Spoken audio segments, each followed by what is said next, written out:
Bueno, la prevención de prematurez comienza obviamente antes del nacimiento e incluso comienza y debería comenzar antes del embarazo. La prematurez tiene causas que son francamente multifactoriales, por lo tanto es necesario abordarlas en todo el contexto de la asistencia de la mujer. Sin duda lo principal es lograr disminuir factores de riesgo que se asocian con prematurez, como son por ejemplo el hábito tabáquico, el consumo de sustancias. Hay muchos factores de riesgo que son difíciles de prevenir, como por ejemplo algunas condiciones socioculturales, las situaciones de violencia. Entonces, la primera parte sería esto, la disminución de los factores de riesgo, la correcta planificación del embarazo, el correcto control del embarazo una vez obtenido y el poder definir el lugar de control del embarazo de acuerdo al riesgo que la mujer tenga. No todas las mujeres embarazadas tienen el mismo riesgo y por lo tanto debe haber diferentes niveles de asistencia de estas mujeres. Una vez que una mujer embarazada se define su nivel de riesgo, es importante después detectar elementos durante el control del embarazo que puedan generar mayor riesgo de prematurez. Algunos de estos riesgos están bien establecidos, como por ejemplo el antecedente de un parto prematuro previo. Eso aumenta hasta un 30% el riesgo de volver a tener un parto prematuro. Estrategias de medición del cuello del útero, eso está también probado que cervix uterino medido a nivel de la ecografía estructural menores a 25 milímetros también favorecen y aumentan el riesgo del parto prematuro, y para eso tenemos estrategias, por ejemplo el uso de la progesterona. La progesterona está indicada y está avalada por guías internacionales y guías nacionales del Ministerio de Salud Pública para el uso como prevención de parto prematuro en aquellas mujeres que tienen antecedentes de parto prematuro o que tienen un cuello corto medido ecográficamente por vía transvaginal. Otra cosa que es importante detectar durante el embarazo son aquellas mujeres que tienen infecciones urinarias, infecciones genitales.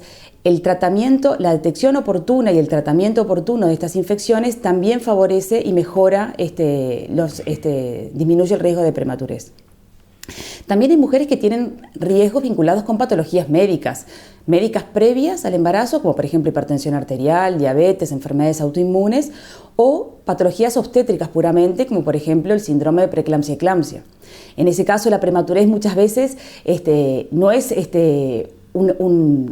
algo espontáneo, sino que justamente es algo que nosotros definimos para mejorar la salud de la madre y el recién nacido, pero no deja de ser también un nacimiento prematuro. El tercer nivel de prevención es una vez establecido el diagnóstico de amenaza de parto prematuro.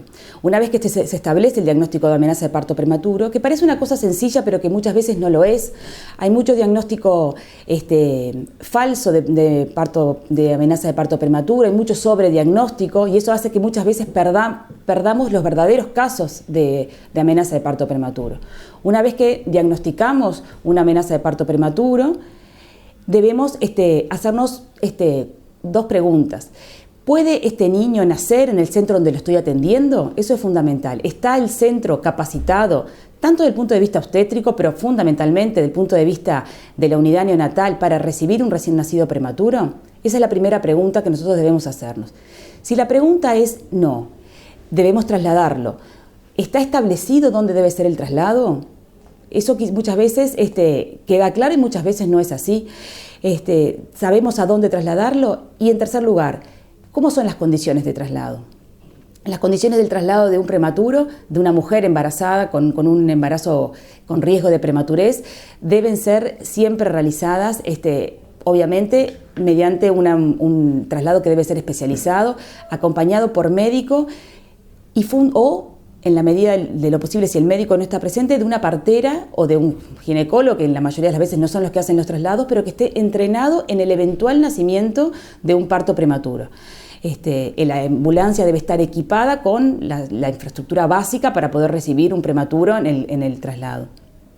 Lo ideal es que el traslado se realice antes del inicio franco del trabajo de parto y existen algunas contraindicaciones para un traslado de una mujer embarazada con riesgo de parto prematuro, como son el diagnóstico presuntivo de un desprendimiento de placenta, una metrorragia activa, un trabajo de parto avanzado, en la fase rápida del trabajo de parto con más de 5 centímetros, o cuando se sospecha una hipoxia fetal intraparto. En ese caso es preferible que el recién nacido, que el parto se dé en el centro asistencial y que luego se traslade el recién nacido. Una vez establecido entonces la necesidad del traslado y las condiciones del traslado, se deben iniciar los corticoides. El uso de los corticoides es una de las estrategias que se ha demostrado que disminuye la mortalidad por prematurez por diferentes mecanismos, no solamente por la disminución del síndrome de membrana hialina, sino por otros efectos que los corticoides tienen en estos recién nacidos. El uso de los corticoides debe realizarse siempre en caso de riesgo de parto prematuro. Y son excepcionales las contraindicaciones para el uso de los corticoides, por lo tanto, esta demostración de lo contrario, la paciente debe recibir corticoides. Y, en último lugar, el uso de los uteroinhibidores. Los uteroinhibidores tienen su rol para poder diferir el nacimiento por lo menos durante las 24 horas o 48 horas que requiera el uso de los corticoides. Y siempre que necesitamos hacer un traslado. En caso que se requiera un traslado de estas mujeres embarazadas, el traslado debe realizarse con la primera dosis de corticoides recibida y con uteroinhibición. ¿Vos qué opinas del uso del sulfato de magnesio en la prematurez? Bueno, el sulfato de magnesio hay evidencia que demuestra su utilidad en la administración en aquellos embarazos menores de 32 semanas con el objetivo de disminuir fundamentalmente la parálisis cerebral. El tema con el sulfato de magnesio que no es un fármaco inocuo, es un fármaco que requiere primero experiencia en la administración, y puede tener efectos deleterios a nivel de la salud de la madre y también seguramente del recién nacido. Entonces, yo, y esta es una opinión personal, creo que el sulfato de magnesio deberíamos utilizarlo en aquellos embarazos menores de 30 semanas, donde los riesgos de parálisis cerebral son realmente mayores y donde se ha visto quizás una mayor utilidad, ¿no? En aquellos embarazos de 27, 28, 29 semanas creo que es donde deberíamos utilizarlo. Creo que es un tema interesante, es un tema controvertido, pero bueno, me parece que es importante que cada servicio tenga sus pautas de funcionamiento con respecto a esto. Nosotros estamos de acuerdo desde el punto de vista neonatal, más perinatal que neonatal. También yo coincido con eso, creo que cada servicio debe tener claro cuáles son los resultados desde el punto de vista neonatal de la morbilidad neurológica, del neurodesarrollo de sus pacientes. Y aplicar este tipo de conductas que son preventivas a larga escala, pero ajustarlas a los resultados, porque como bien decís, son drogas que no son inocuas y son estudios muy grandes en donde el número necesario de tratar muchas veces a uno en el cual se ven resultados, muchas veces lo hace pensar 2 veces si va a administrar o no va a administrar. Desde el punto de vista perinatal, nosotros estamos alineados con el concepto de asistencia perinatal de la amenaza de parto prematuro y alineados en el concepto de la continuidad de los cuidados. Es decir, los cuidados que empiezan, que relataba Verónica recién, continuarlos, ya sea en el trabajo parto y en el nacimiento, en el manejo inicial del recién nacido prematuro. Como decía Verónica, es muy importante saber dónde el niño va a nacer, y sobre todo si tiene las condiciones para que se produzca el nacimiento de un prematuro a menor edad gestacional, más exhaustivo uno tiene que ser en cuanto a la necesidad de condiciones. Hay niños que no pueden nacer en otro lugar que no sea en un centro terciario. Y si se da el nacimiento, uno tiene que estar preparado para hacer la asistencia inicial lo mejor posible para disminuir la morbimortalidad, y el traslado también juega un papel muy importante.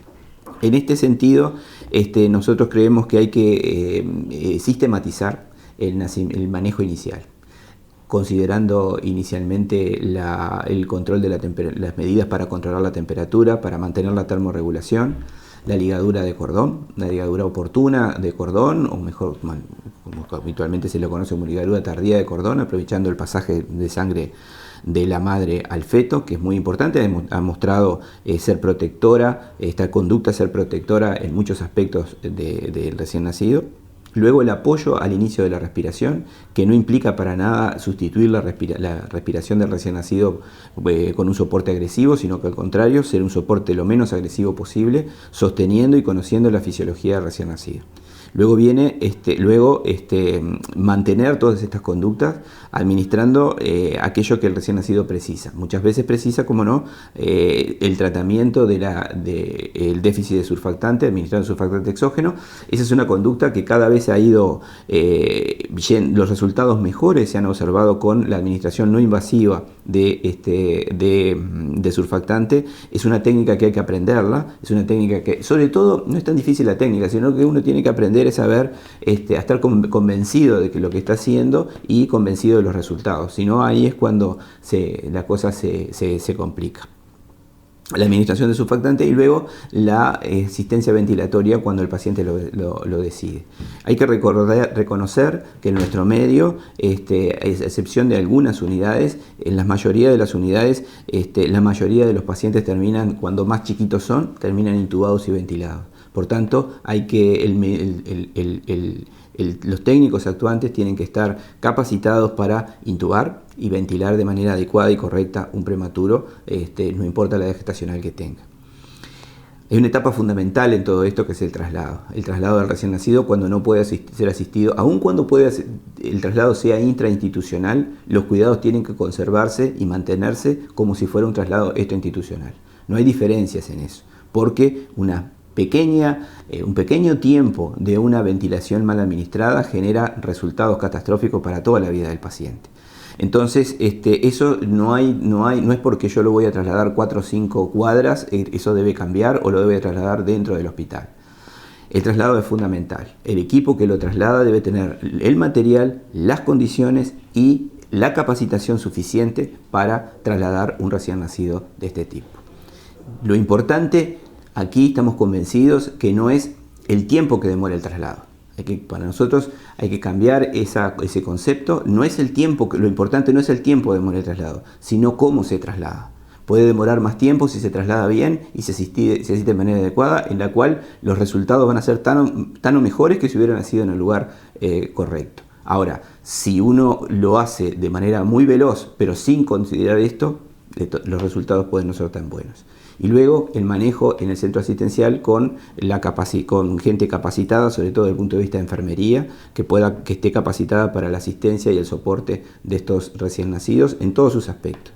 Desde el punto de, no es solo el prematuro, no se agota en la asistencia respiratoria. Hay aspectos muy importantes, el control y el manejo hemodinámico, el control y el manejo de los aportes de nutrientes, el crecimiento y el desarrollo desde el punto de vista nutricional del paciente.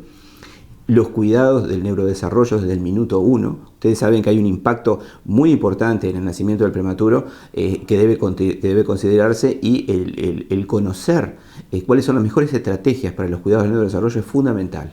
En muchas unidades en muchos centros estamos aún en los inicios, pero es bueno reconocer que hay un problema ahí y que hay un tiempo de aprendizaje por delante. En otros lugares, en otros países, ya se está mucho más avanzado en esto. De todas maneras, nosotros reconocemos el problema y sabemos que tenemos que trabajar, y hay grupos que están trabajando de manera muy seria en esto.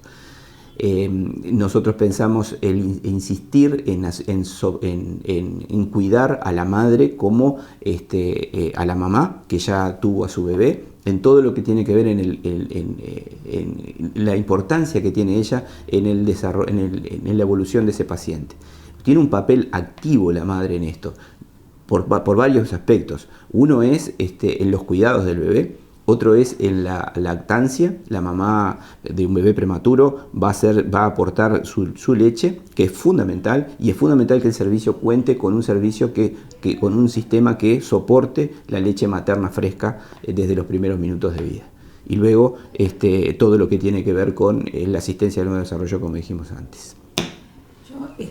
Me gustaría retomar un poco el tema del concepto del manejo perinatal, que quizás no lo dijimos tan explícitamente, pero es realmente como se debe trabajar. Cuando se define el nacimiento de un recién nacido prematuro, una madre que va a tener un parto prematuro, una cesárea prematura, sea porque nosotros lo estamos indicando desde el punto de vista médico, o sea porque espontáneamente se define el nacimiento, la comunicación entre los equipos. Yo creo que eso es fundamental, ¿no? Y nosotros en este momento estamos en un ambiente que es universitario y en un hospital donde por suerte trabajamos en conjunto, la discusión de estos casos en conjunto, el poder plantear y tomar las conductas en conjunto. Vamos a definir el nacimiento de este niño ahora, vamos a definirlo más tarde, vamos a definir el horario, vamos a definir en conjunto la vía, vamos a hablar con la madre, los ginecólogos y los neonatólogos. Creo que eso es fundamental y también hace a la calidad de asistencia de estos embarazos.